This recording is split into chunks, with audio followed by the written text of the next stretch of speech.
Senhor presidente, deputado Marcelo Ramos, obrigado por ceder o tempo da minoria. Senhoras e senhores deputados, primeiro, agradecer a todas os deputadas e deputados por esse minuto de aplauso ao Paulo Gustavo, porque essa ideia, deputada Érica Cocai, surgiu do município de Niterói, onde tanto eu quanto ele nascemos, e Niterói tirou oficialmente um minuto de aplauso às 8 horas. E evidentemente que isso se espalhou com muita justiça, porque o aplauso não é só por ser um artista, e ele nem é o primeiro nem o único artista que perdeu a vida nessa tragédia, nesse momento. Mas o Paulo Gustavo trabalhava com humor, trabalhava com alegria, e uma figura muito querida. E nesse momento que uma pessoa tão querida perde a vida, deputado Marcelo Ramos, é quando a gente sai do número e vai para a pessoa. São mais de 410 mil brasileiros mortos. Quem perde uma pessoa querida está ali naquela dor específica, mas nós já fomos transformando isso em número e de alguma maneira nos tornando menos humanos e mais insensíveis a cada momento. A morte do Paulo Gustavo nos choca porque nos depara diante de algo que a gente mesmo não conseguia perceber todos os dias. A gente não pode perder essa capacidade de indignação e ao mesmo tempo de afeto. Acho que essa é uma questão central, pedagógica, nesse momento de dor, deputado Alessandro Molon, né? Então, a família do Paulo Gustavo e a todos os brasileiros e brasileiras nesse momento, esse aplauso nos humaniza e a gente precisa sempre lembrar disso. Eu quero dar uma notícia aqui a todas e todos, que a Justiça Federal acaba de arquivar a investigação que estava sendo feita contra a líder indígena Sônia Guajajara. Essa notícia acabou de chegar.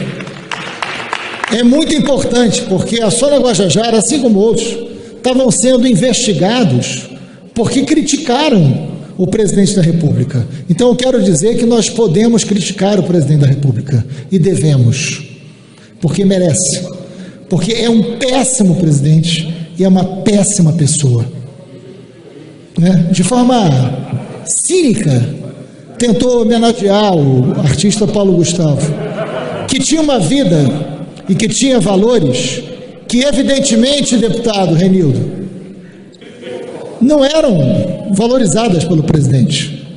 Então, que a gente agora possa aplaudir Paulo Gustavo, aplaudir a vida e criticar o presidente, como manda a democracia e o bom senso.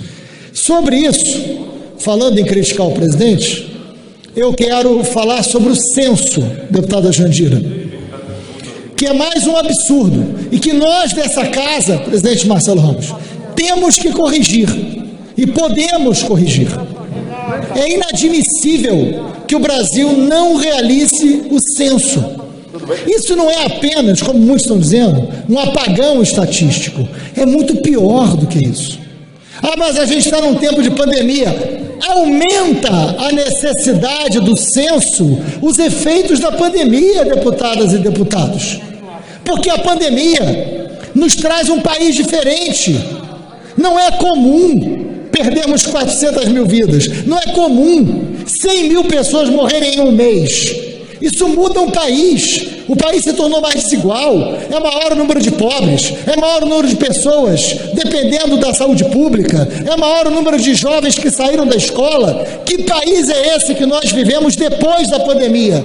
Só um censo pode nos ofertar conhecer esse país. E não é apenas, deputado Marcelo Ramos, por curiosidade que nós queremos saber. É porque as políticas públicas, como nós vamos investir na saúde, como nós vamos investir na educação, qual é a realidade de cada município, qual é a realidade de cada estado, qual é o déficit habitacional, isso depende do censo. Basta ter bom senso para entender isso. Então, nós precisamos consertar, deputada Jandira, deputada Perpétua, a gente precisa fazer o recurso. A expectativa era de 3 bilhões, foi oferecido, deputada Érica, 53 milhões. É inacreditável. Só para que todos saibam, o Brasil se iguala a Botsuana, Emirados Árabes e Índia, como os países que não realizaram o censo. nesse momento da pandemia. Então o mundo inteiro está em pandemia, mas só Brasil, Botsuana, Emirados Árabes e Índia não conseguem fazer o censo. Eu quero alertar aqui, trazer para um debate político, deputado Renildo, que é importante dizer o seguinte: isso é mais do que um lapso, mais do que um equívoco, isso é um projeto. Não ter censo é um projeto de um governo que não tem compromisso com a ciência. Da mesma maneira que nega a ciência, que ataca as instituições, não quer fazer o censo. Eu quero lembrar aqui a frase, duas frases. A primeira do ministro Paulo Guedes, que ele diz: se perguntar demais, você vai acabar descobrindo coisas que nem queria saber. Ministro Paulo Guedes sobre o censo. O ministro Paulo Guedes, quando se refere assim ao censo, me lembra aquela arrogância de uma elite iletrada, escravocrata. E cada vez mais o ministro Paulo Guedes representa isso, uma arrogância de uma elite iletrada, escravocrata.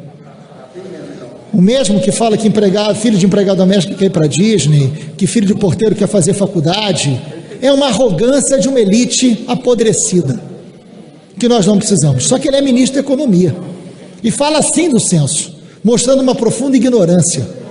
O presidente Bolsonaro fez o seguinte comentário: o Brasil não é um terreno aberto onde nós pretendemos construir coisas para o nosso povo. Nós temos é que desconstruir muita coisa, desfazer muita coisa, para depois nós começarmos a fazer. Que eu sirva para que pelo menos eu possa ser um ponto de inflexão. Já estou muito feliz. Deputado Bolsonaro, em março de 2019. É um projeto,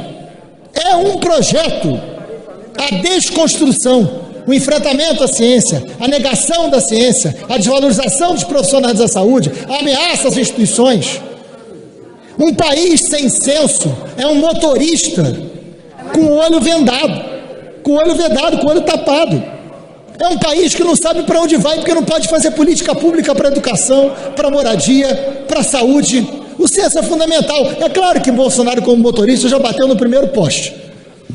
Mas não tem condições de nós, no parlamento, aceitarmos a desconstrução de um país que não tem qualquer direção. Vai aumentar a desigualdade. O efeito de não ter censo não é apenas uma desinformação. O censo tem uma razão.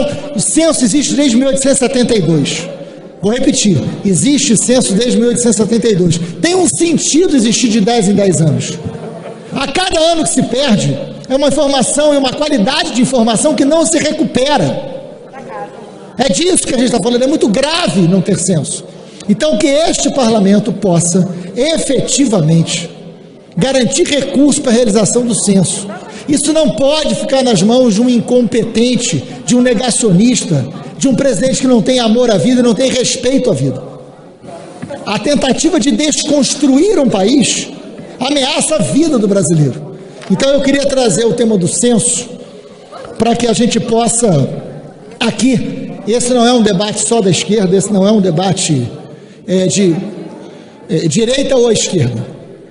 Defender o censo é defender uma república, é defender uma democracia, é defender a ciência, é defender política pública e defender instrumentos que vão poder nos fazer enfrentar os problemas reais desse país para que a gente possa conhecê-los. Então, deputado Marcelo Ramos, cumprindo aquilo que lhe prometi, encerro antes dos 10 minutos dizendo: viva Paulo Gustavo, viva a vida com o aplauso e com a dignidade que esse povo merece. O Brasil é muito maior do que Bolsonaro. Obrigado, deputados e deputadas.